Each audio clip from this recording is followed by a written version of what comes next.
Hi guys, good morning. It's me, Miss Bethany, back with another story time. Today is Thursday. I have two stories for us today. Don't mind my door being open. Bane decided he wanted to go exploring this morning, and since it's a secured building, he can't go anywhere. So, if he sees his little tail going, he'll be back. So I have two stories today. I have Picture Day Perfection, and I have The Very Greedy Bee. So let's start off with Picture Day Perfection. I'd planned for months. This was going to be the year of the perfect school picture. But some days, not everything goes according to plan.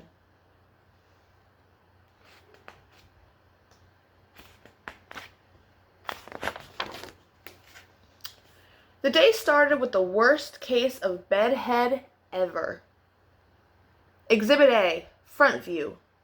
Exhibit B, side view. Exhibit C, back view. Exhibit D, the look on my brother's face when he saw my hair. Then it took me quite some time to unearth my favorite shirt. I finally found it at the very bottom of the hamper. You might call it stained. You might call it wrinkled. You might even call it smelly. You wouldn't be wrong. Breakfast was Picture Day pancakes, a family tradition. This year's festivities involved a small syrup disaster. More accurately described as a large syrup disaster. And it occurred exactly as the bus pulled up. I had a feeling we'd be getting a new family tradition. I can't turn these pages. On the bus, I got into a small bit of trouble. Make that a large bit of trouble. The bus driver made me sit in the seat right behind him for the rest of the ride.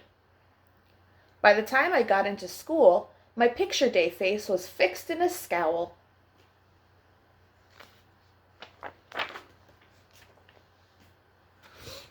In class, Mrs. Smith collected our photo order forms. Do you think my mom checked emerald green for my photo background? Or peacock blue? Or pizzazzy purple? Nope. Once again, all the backgrounds in the world, Mom checked snoring, boring, traditional gray. No one gets traditional gray. Except for me. And it just so happens to be the only color in the world that makes my favorite shirt disappear. All but the stains and the wrinkles. Hi Dixie, you listening?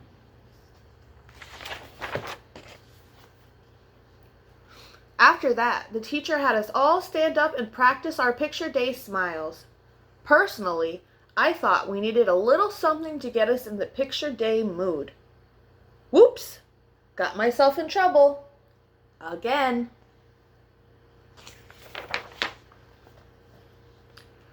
Luckily, I got to rejoin the class in time for art. Art involved quite a lot of paint. Or at least it did for me.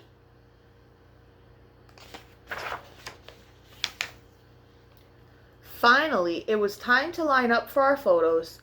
Ned, just in front of me, got the last complimentary plastic comb. I watched as classmate after classmate smiled for the camera. I got queasy listening to everyone say, "Cheese." I can't stand cheese. The mere thought of it turns me green, deeply green. And just as my face reached its most awful pea green shade, it was my turn. I stepped forward. I sat down on the stool. It was hard as a rock and cold as an iceberg. "Just a sec," said the photographer as he fiddled with the camera knobs. As I sat and waited, everything that had happened rushed through my mind. The monstrous mess, the muddles and the mix-ups. The whole day, from the moment I'd rolled out of bed, had gone perfectly! Even better than planned. This year I was finally going to have the perfect school picture. And that's when I heard a click. In a flash, all my hard work, my perfectly tangled hair, my perfectly rumpled shirt, my perfectly stinky face, my perfectly composed scowl, that perfect boring background, those perfect paint splatters, and perfect silky velour. Wasted, useless, ruined, and in a moment of weakness, by an unexpected smile. Mom says it's my best picture ever. But just wait till she sees next year's. The end. So that was our first story.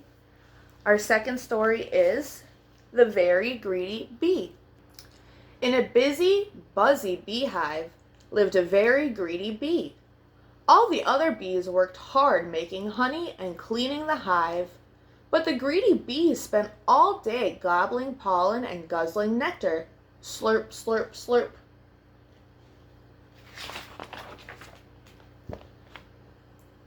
The greedy bee wouldn't share his nectar with anyone. He wouldn't even let a tired ladybug sit on his flower. "Find your own flower," he shouted. "This one is mine." And when, one day, the greedy bee found a meadow full of the biggest, juiciest flowers he had ever seen, he decided not to tell anyone. "Yummy," he buzzed. "Lots and lots of flowers, and they're all for me."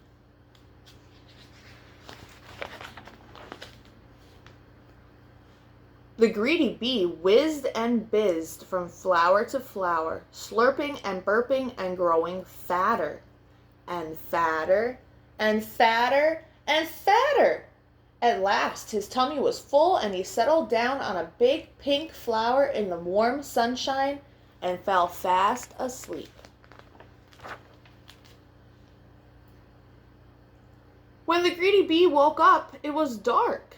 He tried to fly, but his tummy was so roly and poly that he went down instead of up and crashed, biff bang thump, to the ground. "I'm scared," cried the greedy bee, "and I don't know how to get home." Then he saw two glowing eyes in the long grass. "Eek!" he cried. "A monster is coming to eat me." But it wasn't a monster.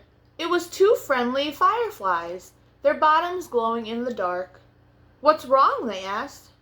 "I'm too full to fly," wailed the greedy bee, "and I can't walk home in the dark." "Follow us," said the fireflies, and they all set off on the long, long journey home. Through forests of flowers and squishy mud, over the hills and under the stars trudged the greedy bee. He had never walked so far, and he was very tired. "Nearly there," called the fireflies. Then they heard the whoosh of rushing water. "I'm almost home," cried the greedy bee excitedly. "It's the stream."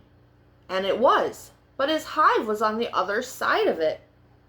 "Oh no," said the greedy bee, sadly flopping down on the grass. "How will I ever get across?"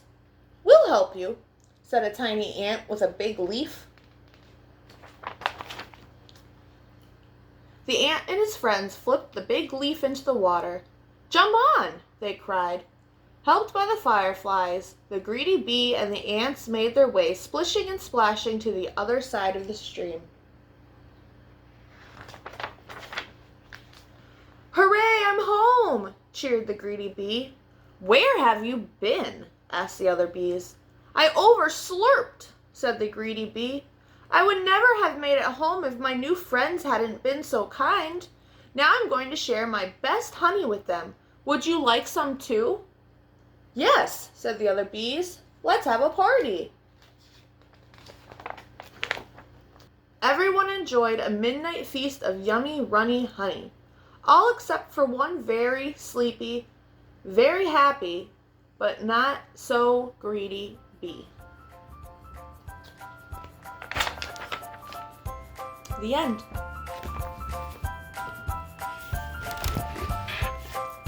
So that was the end of our 2 stories for today. I'll be back tomorrow with 2 more stories. I hope you guys have a wonderful rest of your day. Go out and get some exercise, take a nice walk your dog, ride your bike, go on your trampoline. And as always, you guys are kind, you are important, and you're very, very loved. And I miss you guys so much. See you soon, hopefully.